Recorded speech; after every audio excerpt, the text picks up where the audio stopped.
One of the interesting things about the research work and the investigation work that I've been doing for this museum has been the need to go off into all sorts of very remote corners of India.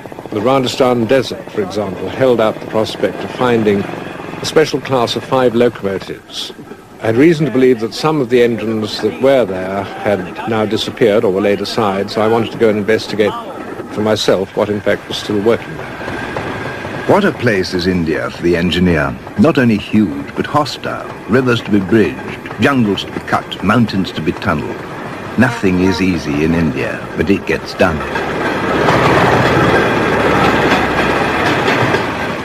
There are 1.75 million Indians working on the railways, by far the biggest employer in the land. The gangmen on the track pause to give a quick namaste to the official trolley.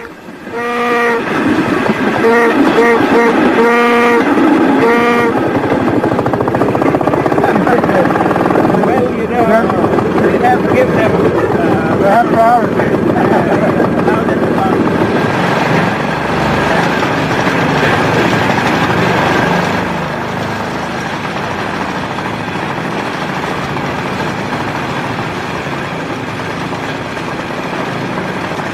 What sort of token system do you use here, or block system? This section, I suppose, is on Needles Ball Token Instrument. That's a small token, you know, and I'll show you at the next station. And that instrument is lock and block. You see, if it cannot be